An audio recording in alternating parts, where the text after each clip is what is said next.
Hello friend, स्वागत है आप सभी का अपने यूट्यूब चैनल आद्या स्टडी एकेडमी में। मैं आशा करती हूँ आप सभी बहुत अच्छे होंगे और अपनी तैयारी बहुत अच्छी तरीके से कर रहे होंगे। सिलेबस सीरीज कंप्लीट होने के बाद आज से हम सीटेड पेपर 2 के लिए साइंस की प्रैक्टिस सेट की क्लासेस स्टार्ट कर रहे हैं, जहाँ पे आज की क्लास में हम सीटेड एग्जाम में आए 2024 के महत्वपूर्ण साइंस के प्रश्नों की प्रैक्टिस करने वाले हैं। हर एक प्रश्न के साथ मैं आपको उस प्रश्न से संबंधित डिटेल भी बताते चलूँगी, ताकि एक प्रश्न से आपके 3 से 4 प्रश्नों का कवरेज होता चले। यानी एक प्रश्न से संबंधित जितने भी प्रश्न आपके एग्जाम में बन सकते हैं, साथ ही साथ आपकी उसकी भी प्रैक्टिस होती चले। तो ये प्रैक्टिस सेट की जो क्लासेस चलाई जा रही हैं आपके एग्जाम की दृष्टि से बहुत महत्वपूर्ण है। यहाँ पे हम प्रीवियस ईयर क्वेश्चन की प्रैक्टिस करेंगे, साथ ही साथ जो नए प्रश्न हैं आपके एग्जाम में पूछे जा सकने वाले हैं उनकी भी हम प्रैक्टिस करते चलेंगे। तो आप वीडियो में लास्ट तक जरूर बने रहिएगा। साथ ही आप सभी से रिक्वेस्ट है कि अगर आप चैनल पर नए हैं तो चैनल को सब्सक्राइब करके वीडियो को लाइक जरूर कर दीजिएगा। तो चलिए आज की क्लास को स्टार्ट करते हैं और देखते हैं आज का हमारा पहला प्रश्न क्या है। आज का हमारा पहला प्रश्न है कि सुनीता शीतल जल के बीकर में पोटेशियम धातु का टुकड़ा डाल देती है तथा अवलोकनों को लिखती है। निम्नलिखित में से कौन सा अवलोकन सही नहीं है? ये आपका दिसंबर 2024 में आया हुआ प्रश्न है। ठीक है, बताइए पहला ऑप्शन क्या है? पोटेशियम जल के साथ प्रचंड रूप से अपक्रिया करता है, यह ऊष्मा शोषी अपक्रिया है, हाइड्रोजन गैस विकसित होती है, या फट की ध्वनि या पॉप की ध्वनि सुनाई देती है। बताइए इस प्रश्न का करेक्ट आंसर क्या होगा? तो देखिए, जो पहला है कि पोटेशियम जल के साथ प्रचंड रूप से अपक्रिया करता है, यानी जो पोटेशियम है ये जल के साथ बहुत तेज से अपक्रिया करता है, तो ये बिल्कुल करेक्ट है कि जो पोटेशियम होता है वो जल के साथ बहुत तीव्र अपक्रिया शो करता है। दूसरा है यह एक ऊष्मा शोषी अपक्रिया है। यही क्या होगा? इस प्रश्न का करेक्ट आंसर होगा, यही क्या होगा? इस प्रश्न का करेक्ट आंसर होगा, क्योंकि यहाँ पे नहीं पूछा है कि सही नहीं क्या है। तो जो ये अपक्रिया है ये क्या है? एक प्रकार की ऊष्मा शोषी अपक्रिया नहीं है, बल्कि कैसी अपक्रिया है? ऊष्मा छेपी अपक्रिया है। कैसी अपक्रिया है? एक प्रकार की ऊष्मा छेपी अपक्रिया है। यानी जब पोटेशियम जल के साथ अपक्रिया करता है तो ये ऊष्मा को क्या करता है? बाहर निकालता है, यानी ऊष्मा निकलती है। यहाँ पे ऊष्मा अवशोषित नहीं होती है, इसलिए ये एक प्रकार की ऊष्मा छेपी अपक्रिया है। ठीक है, अगर यहाँ पे अपक्रिया लिख के देखें तो पोटेशियम किससे रिएक्ट करता है? पोटेशियम रिएक्ट करता है वाटर से, और जब वाटर से रिएक्ट करेगा तो ये क्या करेगा? ये क्या करेगा? पोटेशियम हाइड्रोक्साइड का निर्माण करेगा, साथ ही हाइड्रोजन गैस निकलेगी और साथ ही ऊष्मा भी बाहर निकलती है। तो यहाँ पे हाइड्रोजन गैस विकसित होती है, तो बिल्कुल करेक्ट है। अभी हमने रिएक्शन के थ्रू देखा है कि यहाँ पे हाइड्रोजन गैस भी निष्कासित होती है या फिर विकसित होती है। फट की ध्वनि सुनाई देती है, तो हाँ, जब ऊष्मा निकलती है ना, तो ऊष्मा निकलने के कारण जो हाइड्रोजन गैस है, हाइड्रोजन गैस ये क्या होती है? जल सकती है, जिससे पॉप की ध्वनि या फिर फट की ध्वनि सुनाई देती है। तो पहला भी सही है, दूसरा क्या है? तीसरा भी सही है और चौथा भी सही है। दूसरा ही इनकरेक्ट है, जो दूसरा ऑप्शन है यही इनकरेक्ट है, इसलिए इस प्रश्न का करेक्ट आंसर हो जाएगा। अगला प्रश्न है, ये प्रश्न आपका कथन और कारण वाला प्रश्न है, और कथन और कारण वाले प्रश्न आपके सीटेट एग्जाम में बहुत ज़्यादा पूछे जाते हैं। ठीक है, तो अभिकथन यहाँ पे क्या दिया है कि नाइक्रोम का प्रयोग हम विद्युत टोस्टर में या फिर विद्युत गीजर जैसे यंत्रों में तापन तत्व के रूप में करते हैं, यानी हीटिंग एलिमेंट के रूप में करते हैं। अब इसका कारण क्या है? नाइक्रोम का जो गलनांक है वो उच्च होता है और प्रतिरोध निम्न होता है, इसलिए इसका उपयोग हम हीटिंग एलिमेंट के रूप में करते हैं। यहाँ पे कथन और कारण दिया है। अब ऑप्शन क्या है? ए सही, ए और आर दोनों सही हैं तथा आर ए की सही व्याख्या करता है। ए और आर दोनों सही हैं तथा आर ए की सही व्याख्या नहीं करता है। ए सही है, आर गलत है, या ए और आर दोनों गलत हैं। बताइए इस प्रश्न का करेक्ट आंसर क्या होगा? तो इस प्रश्न का करेक्ट आंसर होगा ऑप्शन नंबर 3, यानी ए तो सही है लेकिन आर गलत है। अब देखिए क्यों गलत है। नाइक्रोम का प्रयोग हम विद्युत टोस्टर में, विद्युत हीटर में या गीजर में हाँ प्रयोग करते हैं, और इसलिए करते हैं तापन तत्व के रूप में, यानी हीटिंग एलिमेंट के रूप में करते हैं। ऐसा क्यों करते हैं? क्योंकि जो नाइक्रोम होता है ना, नाइक्रोम का गलनांक भी उच्च होता है और प्रतिरोध भी कैसा होता है? उच्च होता है। यहाँ पे निम्न प्रतिरोध नहीं होता है, बल्कि कैसा प्रतिरोध होता है? उच्च प्रतिरोध होता है। और उच्च प्रतिरोध होने के कारण ये क्या करता है? विद्युत जब धारा इसमें प्रवाहित की जाती है तो ये बहुत ज़्यादा ऊष्मा प्रोड्यूस करता है, हीट को प्रोड्यूस करने का काम करता है, या हीट प्रोड्यूस करने की क्षमता रखता है। इसीलिए इसका नाइक्रोम का प्रयोग हम विद्युत टोस्टर में या विद्युत गीजर जैसे यंत्रों में हम क्या करते हैं? तापन तत्व के रूप में या हीटिंग एलिमेंट के रूप में इसका उपयोग करते हैं। तो यहाँ पे ए तो सही है लेकिन आर क्या है? गलत है, क्योंकि यहाँ पे क्या दिया है? निम्न प्रतिरोध दिया है, और यहाँ पे निम्न प्रतिरोध नहीं होगा। प्रतिरोध कैसा होगा? प्रतिरोध भी उच्च होगा। ठीक है, तो इस प्रश्न का करेक्ट आंसर ऑप्शन नंबर 3 हो जाएगा। अगला प्रश्न है, द्रव में डूबे हुए बिंब पर उत्प्लावन बल कार्य करता है। ऊर्ध्वमुखी दिशा में, अधोमुखी दिशा में, सभी दिशाओं में तरल सतह के समानांतर। बताइए इस प्रश्न का करेक्ट आंसर क्या होगा। यहाँ पे कुल मिला के ये पूछा है कि जो उत्प्लावन बल होता है, उत्प्लावन बल किस दिशा में कार्य करता है। तो सबसे पहले आप ये बताइए कि उत्प्लावन बल होता क्या है। ये आर्किमिडीज के सिद्धांत से रिलेटेड है और ये हमने पढ़ा है। अब यहाँ पे आपको बताना है कि उत्प्लावक बल ये होता क्या है। तो उत्प्लावक बल क्या होता है, जब कोई भी पदार्थ है उसको हम लिक्विड में रखते हैं या फिर तरल में उसको डुबोया जाता है। एक मिनट, क्या है, जब हम तरल में क्या करते हैं, डुबोते हैं या लिक्विड में डुबोते हैं, तो उसमें जो वस्तु होती है वो डूबी हुई वस्तु पे जो लिक्विड के द्वारा ऊपर की डायरेक्शन में बल लगाया जाता है, उसी को हम क्या बोलते हैं, उत्प्लावक बल बोलते हैं। उसी को हम क्या बोलते हैं, उसी को हम उत्प्लावक बल बोलते हैं। मान लीजिए कि कोई भी ये वस्तु है, ये बाल्टी में क्या हुआ है, पानी भरा हुआ है। अब यहाँ पे कोई वस्तु इसमें रखी जाती है, तो जब इसमें कोई भी वस्तु रखी जाएगी तो यह क्या करेगी, अपने नीचे से द्रव को विस्थापित करेगी। अब जितना ये दाब लगा के अपने नीचे से द्रव को विस्थापित करेगी, दाब भी इसके प्रतिक्रिया के स्वरूप में इसमें ऊपर की डायरेक्शन में एक बल लगाता है, उस बल को हम क्या बोलते हैं,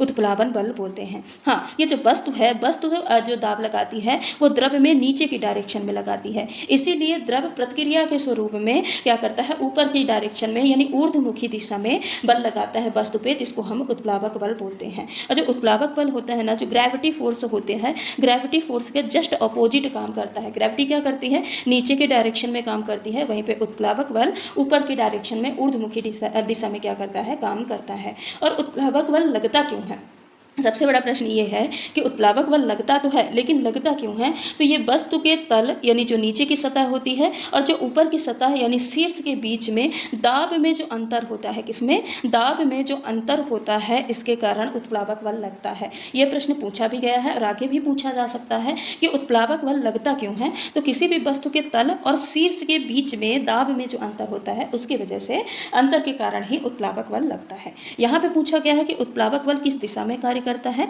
तो ऊपर की दिशा में, ऊर्ध्वमुखी दिशा में कार्य करता है। तो इस प्रश्न का correct answer option number first हो जाएगा। अगला प्रश्न है, निम्नलिखित में से कौन सा कथन सही है। क्रिस्टलन यानी क्रिस्टलाइजेशन की जो प्रोसेस होती है वो एक रासायनिक परिवर्तन है। प्रकाश संश्लेषण रासायनिक परिवर्तन है। फलों का पकवन या पकना भौतिक परिवर्तन है। दूध से दही बनना एक रासायनिक परिवर्तन है। बताइए इस प्रश्न का करेक्ट आंसर क्या होगा। इस प्रश्न का करेक्ट आंसर आपको बताना है। तो देखिए, सबसे पहले आपको ये पता होना चाहिए कि रासायनिक परिवर्तन और भौतिक परिवर्तन होते क्या हैं। भौतिक परिवर्तन और रासायनिक परिवर्तन होते क्या हैं। तो सबसे पहले हम पढ़ते हैं किसके बारे में, भौतिक परिवर्तन के बारे में। भौतिक परिवर्तन क्या होता है, भौतिक परिवर्तन ऐसा परिवर्तन होता है जिसमें कोई नया पदार्थ बनता ही नहीं है, कोई नया पदार्थ नहीं बनता, बस उसी के अवस्था में चेंज हो जाती है। जैसे सॉलिड से लिक्विड हो गया, लिक्विड से गैस हो गया, बस उसमें अवस्था में परिवर्तन हो जाता है, नया पदार्थ यहाँ पे नहीं बनता है। केवल क्या बदलता है, आकार बदलता है, और आकार के साथ साथ क्या होता है, अवस्था में परिवर्तन होता है, लेकिन नया पदार्थ यहाँ पे नहीं बनता।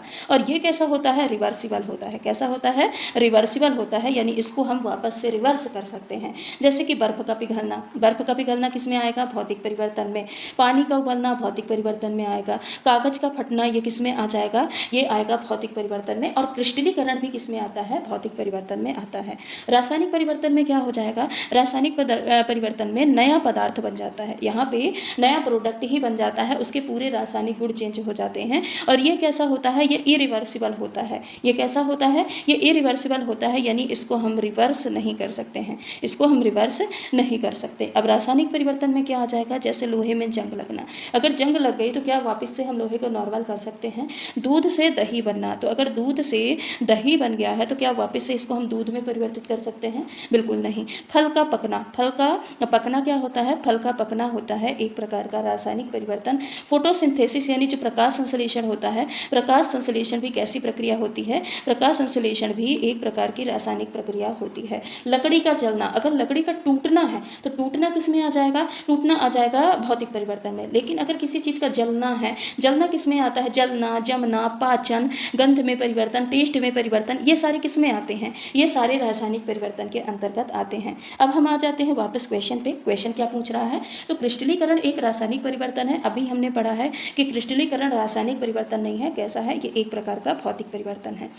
प्रकाश संश्लेषण कैसा परिवर्तन है? रासायनिक परिवर्तन है, तो ये बिल्कुल करेक्ट है। फलों का पकना एक प्रकार का भौतिक परिवर्तन ना होकर क्या होता है? रासायनिक परिवर्तन होता है, क्योंकि यहाँ पे क्या होता है, फलों के पकने में क्या होता है, स्टार्च जो होता है, स्टार्च किस में चेंज हो जाता है? स्टार्च चेंज हो जाता है शुगर में। किस में बदल जाता है? शुगर में बदल जाता है, यानी नए यौगिक का ही फॉर्मेशन हो जाता है, इसीलिए भौतिक ना होकर रासायनिक परिवर्तन होता है। दूध से दही बनना ये क्या है? एक प्रकार के रासायनिक परिवर्तन है। तो इस प्रश्न का करेक्ट आंसर क्या होगा? बी और डी। बी और डी किस में है? ऑप्शन नंबर सेकंड में है, तो ऑप्शन नंबर सेकंड इस प्रश्न का करेक्ट आंसर हो जाएगा। अगला प्रश्न है, जब बर्फ 0 डिग्री सेल्सियस पर पिघलती है तो उसका तापमान बढ़ता है, घटता है, समान रहता है, या पहले घटता है फिर बढ़ता है फिर समान रहता है? बताइए इस प्रश्न का करेक्ट आंसर क्या होगा।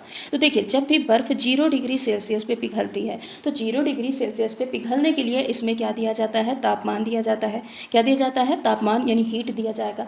तो 0 डिग्री सेल्सियस में जब बर्फ पिघलती है तो उस टाइम पे जो तापमान दिया जाता है वो काम क्या करता है? जैसे बर्फ है, बर्फ के पार्टिकल बहुत पास पास हैं, यानी इनके अणुओं के बीच जो बंध है, बंध क्या होता है? बहुत ज़्यादा स्ट्रांग होता है। इनके अणुओं के बीच का जो बंध है ये बहुत स्ट्रांग होता है। लेकिन जब टेम्परेचर दिया जाएगा, तापमान दिया जाएगा, तो ये तापमान क्या करता है? इनके अणुओं के बीच के बंध को तोड़ने का काम करता है और इनके अणुओं को दूर दूर करने का काम करता है। और जहाँ सॉलिड के अणु दूर दूर हो जाएंगे तो वही क्या कहलाएंगे? द्रव कहलाएंगे या फिर लिक्विड कहलाएंगे। तो बर्फ 0 डिग्री सेल्सियस पे जब पिघलती है तो इसका तापमान समान रहता है, इसके तापमान में कोई परिवर्तन नहीं होता, क्योंकि उस टाइम पे जो तापमान दिया जाता है वो ताप क्या करता है? इसके अणुओं के बीच जो बंध होते हैं उन बॉन्ड को तोड़ने का काम करता है, जिसको हम क्या बोलते हैं? संलयन की गुप्त ऊष्मा कहते हैं। तो इस प्रश्न का करेक्ट आंसर क्या हो जाएगा? ऑप्शन नंबर थर्ड हो जाएगा। अगला प्रश्न है, निम्नलिखित में से कौन सा कथन व्हेल और डॉल्फिन में श्वसन के संदर्भ में सही है?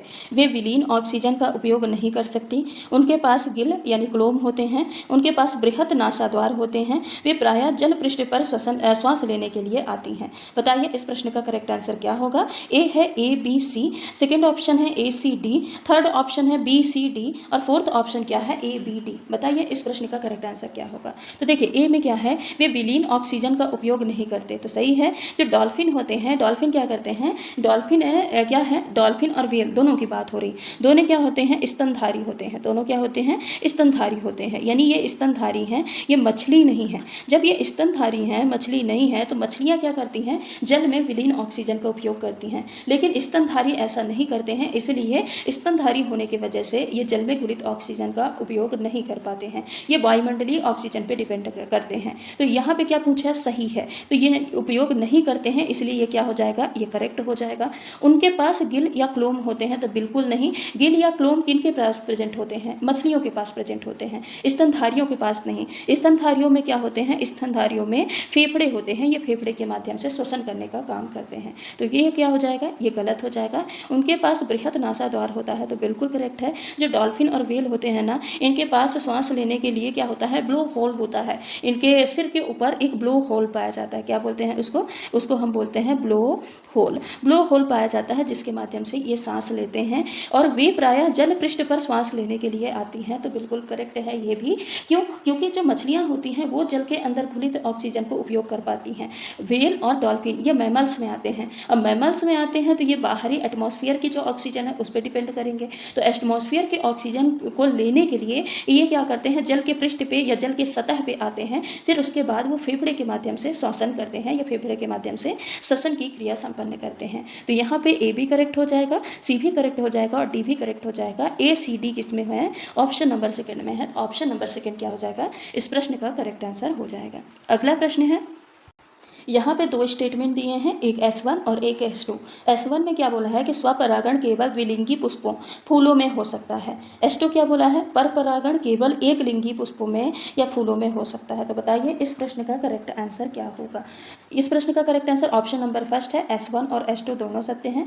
S1 और S2 दोनों असत्य हैं। S1 सत्य है, S2 असत्य है, या S1 असत्य है और S2 सत्य है। बताइए इस प्रश्न का करेक्ट आंसर क्या होगा। तो सबसे पहले आप बताइए स्वपरागण और परपरागण क्या क्या होता है, द्विलिंगी पुष्प और एक लिंगी पुष्प क्या होते हैं। तो स्वपरागण क्या होता है, स्वपरागण जब एक मान लीजिए ये क्या है फूल, तो इस फूल का जो नर भाग होता है, मेल पार्ट होता है, मेल पार्ट से जो उसके पराग कण हैं यानी पोलन ग्रैंस हैं, क्या हैं, पोलन ग्रैंस हैं या पोलन जो कण होते हैं, ये क्या करते हैं, पोलन ग्रैंस उसी पौधे के या उसी पौधे के किसी अन्य फूल में या उसी फूल के वर्तिकाग्र में यानी स्टिग्मा में, ये स्टिग्मा क्या होता है, फीमेल पार्ट होता है, स्टिग्मा में जाके स्थानांतरित होते हैं या पहुंचते हैं, तो इसको हम क्या बोलते हैं, स्वपरागण। स्वपरागण में जो परागण होगा यानी पोलन ग्रैंस जो स्थानांतरित होंगे वो उसी फूल में जाएंगे या उसी पौधे के दूसरे फूल में जाएंगे, तो इसको हम क्या बोलेंगे, स्वपरागण बोलते हैं। और स्वपरागण किसमें होता है, द्विलिंगी पुष्प में होता है। द्विलिंगी पुष्प कौन से होते हैं, जिसमें फीमेल भी हो और मेल पार्ट, फीमेल पार्ट और मेल पार्ट दोनों हो, उसको हम क्या बोलते हैं, द्विलिंगी पुष्प बोलते हैं। लेकिन परपरागण क्या होता है, जिसको हम क्रॉस पॉलिनेशन बोलते हैं। क्रॉस पॉलिनेशन क्या होता है, ये एक क्या है, फ्लावर है, तो इसके मेल पार्ट के जो पोलन ग्रैंस हैं, क्या है, पोलन ग्रैंस हैं, ये क्या करेंगे, उसी जाति के, उसी प्रजाति के दूसरे पौधे के फूल में जाएंगे, सेम पौधे के फूल में या सेम फूल में न जाके दूसरे पौधे के, यहाँ पे लिख देती हूँ मैं, यहाँ पे दूसरे पौधे के फूल में जाएंगे, तो उसको हम क्या बोलते हैं, उसको हम परपरागण या क्रॉस पॉलिनेशन बोलते हैं। और जो क्रॉस पॉलिनेशन होता है वो एक लिंगी जो पुष्प है, एक लिंगी पुष्पों में भी संभव है और द्विलिंगी पुष्प में भी संभव है। तो यहाँ पे S1 तो करेक्ट हो जाएगा, लेकिन S2 क्या है, इनकरेक्ट है, यानी S2 असत्य है। यहाँ पे केवल एक लिंगी बोला है, तो केवल एक लिंगी ना होके एक लिंगी और द्विलिंगी दोनों होगा। ठीक है, अगला प्रश्न है, निम्नलिखित में से कौन सा कथन सही है। निम्न जल धारण क्षमता वाली मृदा का कमजोर वातन होता है तथा उच्च अंतःस्रावण दर होती है। निम्न जल धारण क्षमता वाली मृदा का उत्तम वातन होता है तथा निम्न अंतःस्रावण दर होती है। और ये आपका PYQ क्वेश्चन है और ऐसे लैंग्वेज में भी पूछा जाता है। निम्न जल धारण क्षमता वाली मृदा का कमजोर वातन होता है तथा निम्न अंतःस्रावण दर होती है। निम्न जल धारण क्षमता वाली मृदा का उत्तम वातन होता है तथा उच्च अंतःस्रावण दर होती है। बताइए इस प्रश्न का करेक्ट आंसर क्या होगा। तो चलिए सबसे पहले हम यहाँ पे ये जो निम्न जल धारण क्षमता है, उत्तम वातन है और अंतःस्रावण दर, ये क्या होते हैं इनके बारे में पढ़ते हैं। तो जल धारण क्षमता मतलब क्या होता है, जल धारण क्षमता जो यहाँ पे टर्म आया है, जल धारण क्षमता मतलब क्या होता है। जल धारण क्षमता मतलब ये होता है कि मिट्टी अपने आप में कितने पानी को एब्जॉर्ब कर सकती है और कितने पानी को वो एब्जॉर्ब करके रखी रह सकती है। ठीक है, तो अगर निम्न जल धारण क्षमता है, निम्न जल धारण क्षमता है मतलब वो पानी को अपने आप में एब्जॉर्ब करके नहीं रख पा रही है। और ऐसी मिट्टी कैसी होती है, रेतीली मिट्टी होती है। कैसी मिट्टी होती है, रेतीली मिट्टी होती है। अच्छा वातन मतलब क्या होता है, अच्छा वातन मतलब क्या होता है, अच्छा वातन मतलब ये होता है कि ऐसी मिट्टी जो कि क्या करें, एयर को अपने आप में से अच्छे से पास होने दें। अब देखिए जो रेतीली मिट्टी होगी यानी जिसकी निम्न जल धारण क्षमता होगी, उसके जो कण होंगे, कण कैसे होंगे, बड़े बड़े कण होंगे। बड़े बड़े कण होंगे तो उनके बीच में स्पेस अच्छा होगा और स्पेस अच्छा होगा तो ये एटमॉस्फेयर की एयर को आसानी से रूट तक पहुँचाएंगे, यानी एयर को ये आसानी से पास होने देंगे। तीसरा है अंतःस्रावण दर। अंतःस्रावण दर को हम क्या बोलते हैं, उच्च रिसाव दर। क्या बोलते हैं, रिसाव दर। यहाँ पे आप समझिए क्या होता है, रिसाव दर। अब रिसाव दर किसका ज़्यादा होगा, रिसाव दर उस मिट्टी का ज़्यादा होगा जिसके जो क्या जिनके पार्टिकल दूर दूर हों, यानी जिनमें वाटर एब्जॉर्ब करने की क्षमता क्या हो, निम्न हो। जैसे कि रेतीली मिट्टी, अब रेतीली मिट्टी के कण दूर दूर होते हैं, बड़े बड़े कण होते हैं, तो इनमें बीच में स्पेस ज़्यादा होता है जिससे पानी रिस के आसानी से बह के चला जाता है। तो उच्च रिसाव दर किसका होगा, रेतीली मिट्टी का, जिसके पार्टिकल ज़्यादा बड़े होंगे। और कम रिसाव दर किसका होगा, चिकनी मिट्टी का, जिनके पार्टिकल बहुत छोटे छोटे होते हैं, जिसकी वजह से उनके बीच में स्पेस कम होता है और वाटर जो है वो अच्छे से रिस नहीं पाता, उसी में एब्जॉर्ब होकर रह पाता है। ठीक है, अब हम एक एक ऑप्शन को यहाँ पे देखते हैं। यहाँ पे सही पूछा है, निम्न जल धारण क्षमता वाली मृदा कमजोर वातन होता है। अब बताइए जो जल धारण क्षमता जिसकी निम्न होगी, निम्न जल धारण क्षमता यानी रेतीली मिट्टी। अब रेतीली मिट्टी का क्या कमजोर वातन होगा, क्या वो एयर को पास नहीं होने देगी, तो आसानी से पास होने देगी, ये यहीं पे गलत हो गया। निम्न जल धारण क्षमता वाली मृदा का उत्तम वातन होता है, ये बिल्कुल सही है, उत्तम वातन होता है। निम्न अंतःस्रावण दर होती है, बिल्कुल नहीं। जब पार्टिकल दूर दूर है तो ये आसानी से पानी को रिसने देगी, तो अंतःस्रावण दर उच्च होती है, तो ये भी क्या हो जाएगा, गलत हो जाएगा। निम्न जल धारण क्षमता वाली मृदा का कमजोर वातन होता है ना, गलत हो जाएगा। तो ऑप्शन नंबर 4 क्या होगा करेक्ट आंसर, निम्न जल धारण क्षमता वाली मृदा का उत्तम वातन भी होता है और उच्च अंतःस्रावण दर यानी जो रिसाव दर है वो भी उच्च होता है। तो इस प्रश्न का करेक्ट आंसर ऑप्शन नंबर 4 हो जाएगा। अगला प्रश्न है, निम्नलिखित में से कौन सा कथन यौगिक के संबंध में सही नहीं है? यौगिक संघटक पदार्थों के गुणों को दर्शाते हैं, केवल तत्व ही यौगिक बनाने के लिए अभिक्रिया कर सकते हैं, प्रत्येक यौगिक का संयोजन सदैव स्थिर यानी निश्चित होता है, यौगिक को भौतिक एवं रासायनिक विधियों द्वारा ही पृथक किया जा सकता है। बताइए इस प्रश्न का करेक्ट आंसर क्या होगा? यहाँ पे सही नहीं पूछा है, ये जरूर ध्यान रखिएगा। क्या पूछा है कि सही नहीं है, ठीक है।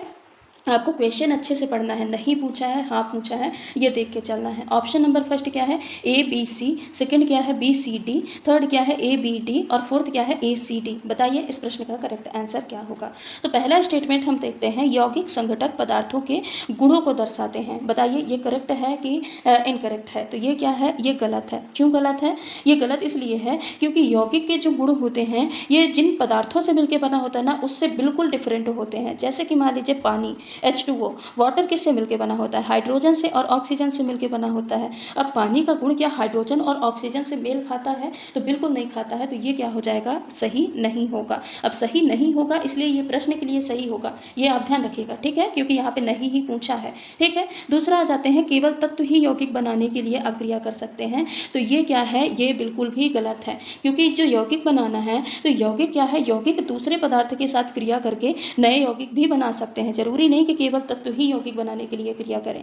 जैसे कि सोडियम कार्बोनेट क्या है? Na2CO3, ये किसके साथ क्रिया करेगा? HCl, हाइड्रोक्लोरिक एसिड के साथ क्रिया करेगा। तो ये क्या बना लेगा? ये बना लेगा NaCl। ये एक प्रकार का यौगिक बन गया, और यौगिक ही दूसरे यौगिक के साथ क्रिया करके, दूसरे पदार्थों के साथ क्रिया करके नए यौगिक का निर्माण कर सकता है, ठीक है। तीसरा है, प्रत्येक यौगिक का संयोजन सदैव निश्चित होता है, स्थिर होता है। तो ये भी बिल्कुल करेक्ट है। हाँ ये करेक्ट है। अभी तक क्या थे? ये असत्य था, ये असत्य था, लेकिन ये करेक्ट है कि प्रत्येक यौगिक का संयोजन अब हमेशा स्थिर होता है, और ये स्थिर अनुपात के नियम के अनुसार बताया जा सकता है कि जो प्रत्येक यौगिक है इनका जो संयोजन होता है ये एक फिक्स रेशियो में होता है और हमेशा निश्चित होता है, जैसे पानी है, ठीक है, 2:1 के अनुपात में होता है। यौगिक को भौतिक एवं रासायनिक विधियों द्वारा ही पृथक किया जा सकता है। तो ये गलत होगा। क्यों? क्योंकि यौगिक को भौतिक विधि द्वारा पृथक नहीं किया जा सकता, केवल और केवल रासायनिक विधि द्वारा पृथक किया जा सकता है, ठीक है। तो यहाँ पे सही नहीं ही पूछा है, तो यहाँ पे ए भी सही नहीं है, बी भी सही नहीं है, और डी भी सही नहीं है, यानी ए बी डी इस प्रश्न का करेक्ट आंसर होगा।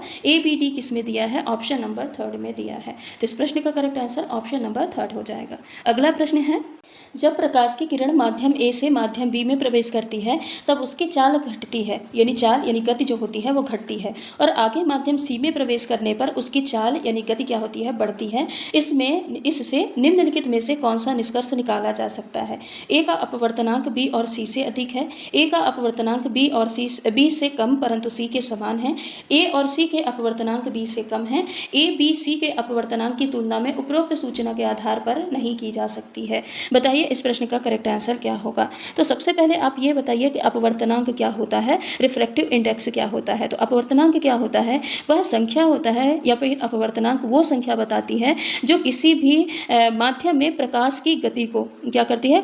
कम हो जाती है या कितनी ज़्यादा हो जाती है, इसको बताती है, ठीक है। कुल मिला के क्या बताती है? प्रकाश की गति को बताती है किसी भी माध्यम में। अब अपवर्तनांक क्या होता है? जैसे एक प्रकाश है, वो एक माध्यम, जैसे मान लीजिए हवा से वो कहाँ पे जा रही है? पानी में जा रही है या फिर कांच में जा रही है, तो उसकी गति बदल जाएगी, वह मुड़ जाएगी। तो इस मुड़ने की क्षमता को जो बताने वाली संख्या होती है, इसको हम क्या बोलते हैं? अपवर्तनांक बोलते हैं। और इसकी जो फॉर्मूला होता है, क्या होता है? n=c/v होता है। क्या होता है? n=c/v होता है, जहाँ पे n क्या है? अपवर्तनांक है, c क्या है? निर्वात में वैक्यूम में प्रकाश की चाल है, और v क्या है? उस माध्यम में प्रकाश की चाल है। अब हम आते हैं इसमें प्रश्न में। यहाँ पे बोला है कि जब प्रकाश की किरण ए से बी में प्रवेश करती है तब उसकी चाल क्या होती है? घटती है। अब यहाँ पे जो ध्यान रखिएगा कि जो अपवर्तनांक होता है, अपवर्तनांक माध्यम में प्रकाश की चाल के व्युत्क्रमानुपाती होता है। अपवर्तनांक प्रकाश की चाल के क्या होता है? व्युत्क्रमानुपाती होता है, यानी चाल ये अपवर्तनांक पे क्या होता है? व्युत्क्रमानुपाती होता है, जस्ट अपोजिट काम करेगा।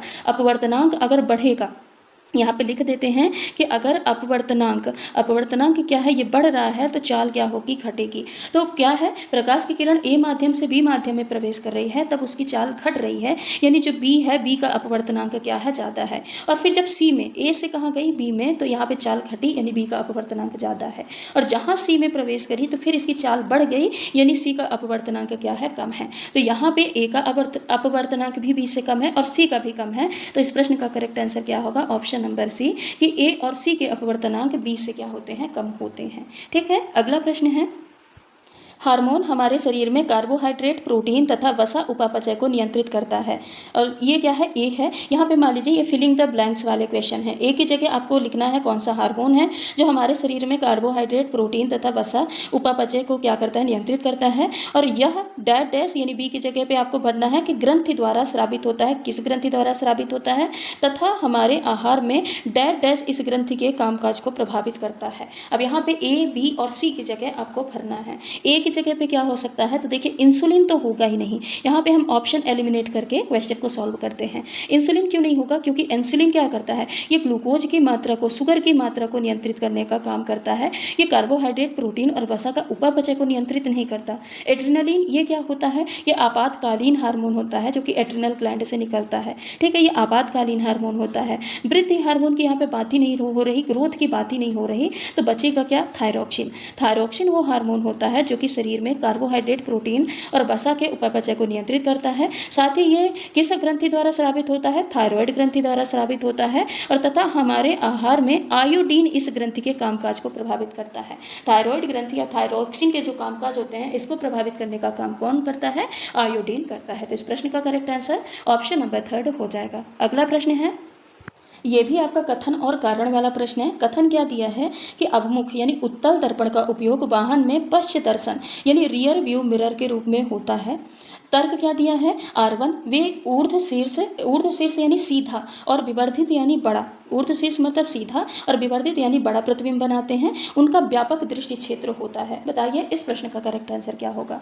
फर्स्ट है ए सही है तथा R1 और R2 दोनों ए के लिए सही व्याख्याएं हैं। ए सही है तथा केवल R1 ही ए की व्याख्या करता है। ए सही है तथा केवल R2 ही ए की व्याख्या करता है। ए सही है परंतु R1 और R2 दोनों ही ए की सही व्याख्या नहीं करते हैं। बताइए इस प्रश्न का करेक्ट आंसर क्या होगा। तो सबसे पहले ये है कि उत्तल दर्पण जो होता है इसका उपयोग रियर व्यू मिरर के रूप में किया जाता है। पूरा हमने दर्पण वाले टॉपिक में पढ़ा है, ट्रिक के माध्यम से पढ़ा है। अगर आप एक बार पढ़ लेते हैं तो वापस से आपको दर्पण से सिंगल प्रश्न भी गलत नहीं होंगे, इसकी गारंटी है। मात्र 20 मिनट की क्लास है, प्लेलिस्ट में मौजूद है, आप उसको जाके जरूर देखिएगा। देखिए जो उत्तल दर्पण होता है इसका उपयोग रियर व्यू मिरर में किया जाता है। क्यों किया जाता है, क्योंकि जो उत्तल दर्पण है ये कैसा प्रतिबिंब बनाता है, सीधा प्रतिबिंब बनाता है। और साथ ही सारे प्रतिबिंब कैसे बनाता है, छोटा प्रतिबिंब बनाता है। अब छोटे प्रतिबिंब बनाने की वजह से इसका जो दृष्टि क्षेत्र होता है वो व्यापक होता है, यानी ये एक छोटे से मिरर में ये ज़्यादा से एरिया कवर कर लेता है। देखिए गाड़ियों के साइड में जो मिरर लगा होता है छोटा सा मिरर होता है,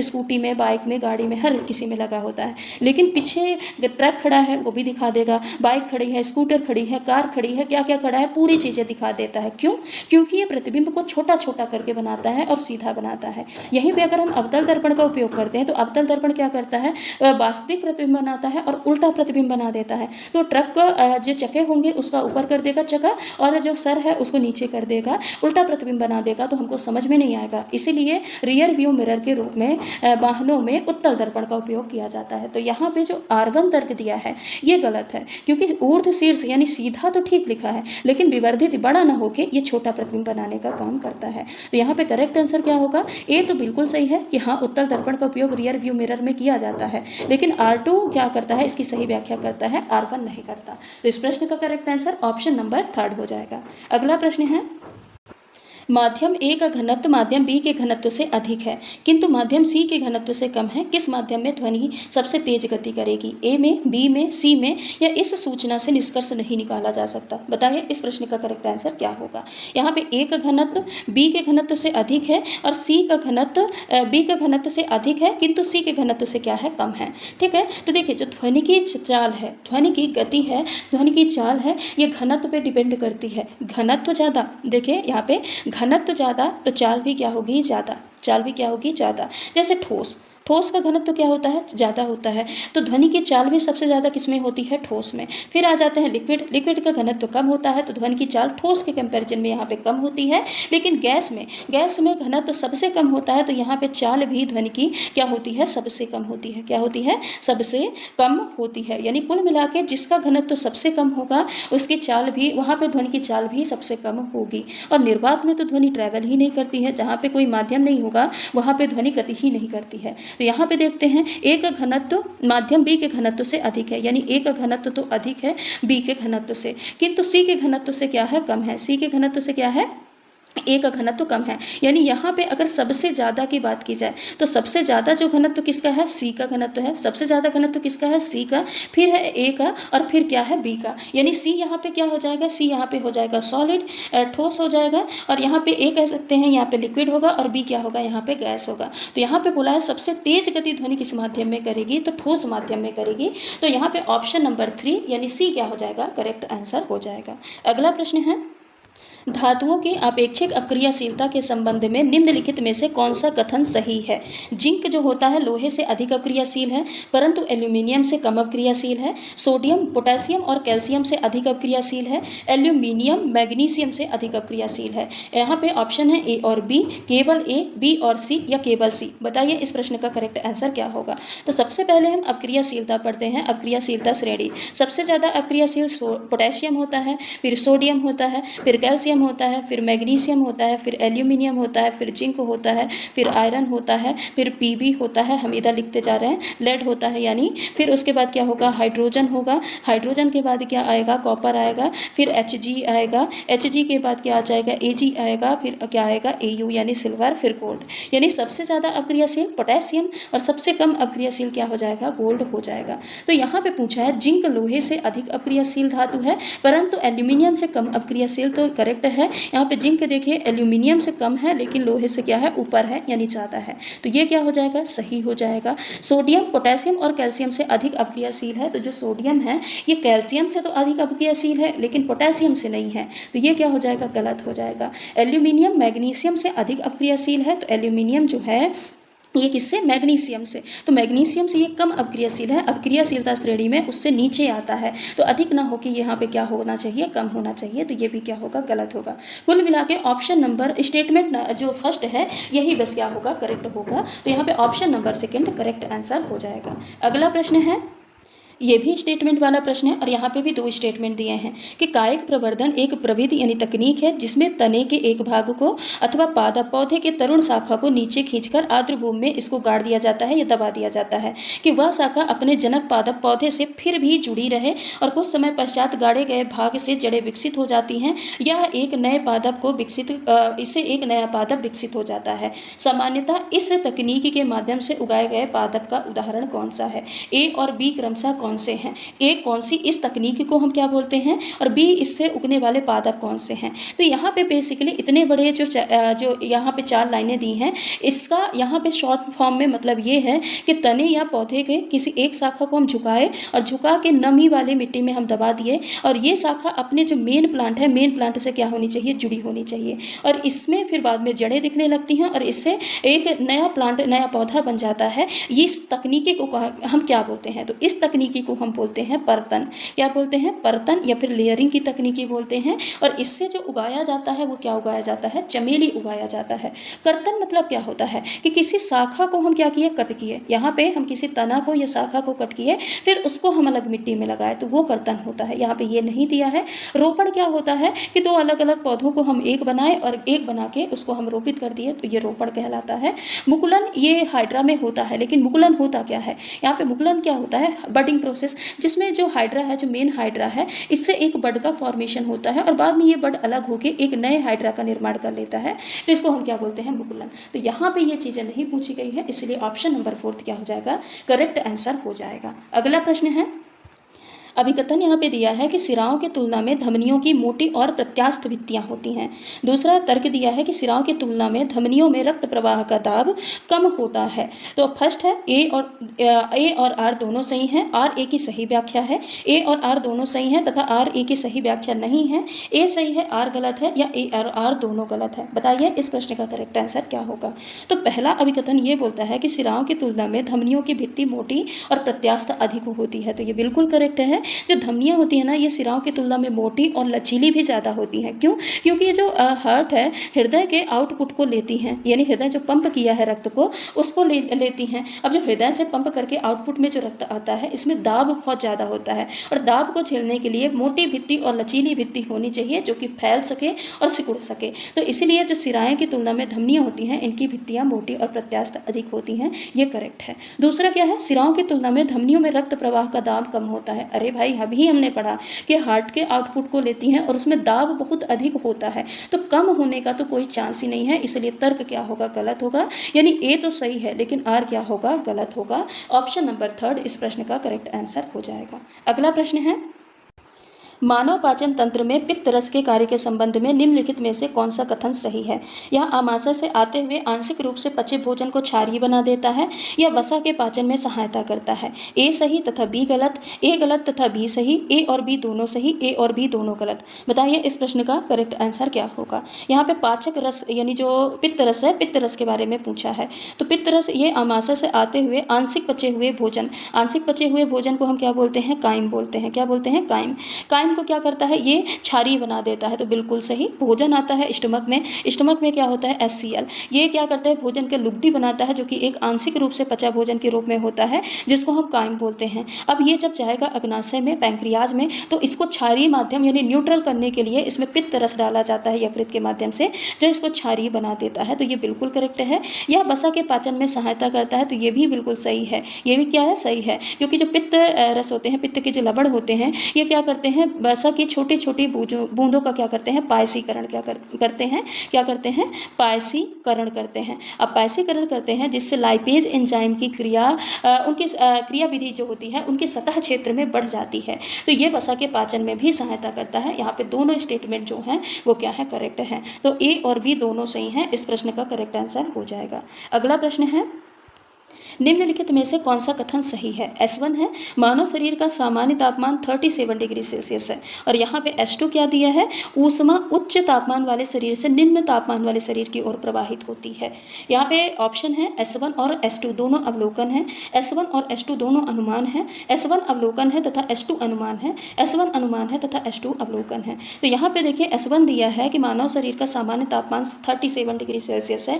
ये अवलोकन है, ये क्या है, अवलोकन है। यानी इसको मापा गया है और माप के इसको ऑब्जर्व करके यहाँ पे लिखा गया है कि मानव शरीर का तापमान 37 डिग्री सेल्सियस होता है। लेकिन S2 क्या है, S2 एक अनुमान है। यहाँ पे जो ऊष्मा गतिकी के नियम है या ऊष्मा गतिकी के सिद्धांत हैं उसके आधार पे ये कहा जाता है कि ऊष्मा जो होती है वो उच्च तापमान वाले शरीर से निम्न तापमान वाले शरीर की ओर प्रवाहित होती है। ये क्या है, एक प्रकार का अनुमान है। तो इसीलिए इस प्रश्न का करेक्ट आंसर ऑप्शन नंबर 3 हो जाएगा। तो ये रहे आज के कुछ हमारे महत्वपूर्ण प्रश्न। हमने सिर्फ प्रश्नों को नहीं पढ़ा, प्रश्नों से जितने और भी प्रश्न बन सकते हैं, यानी उसकी जो डिटेल बन सकती है जिनसे कि आपके एग्जाम में प्रश्न पूछे भी जा सकते हैं, उनको भी हमने साथ ही साथ पढ़ा है।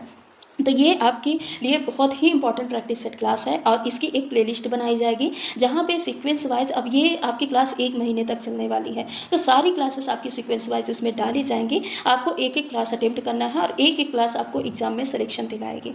तो चलिए आज की क्लास को यहीं पर समाप्त करते हैं, मिलते हैं अगली क्लास में। तब तक के लिए अगर आप चैनल पर नए हैं तो चैनल को सब्सक्राइब करके, वीडियो को लाइक करके बेल आइकन को भी हिट कर दीजिएगा ताकि कोई भी वीडियो अपलोड की जाए तो उसका नोटिफिकेशन आप तक सबसे पहले पहुँच पाए। धन्यवाद।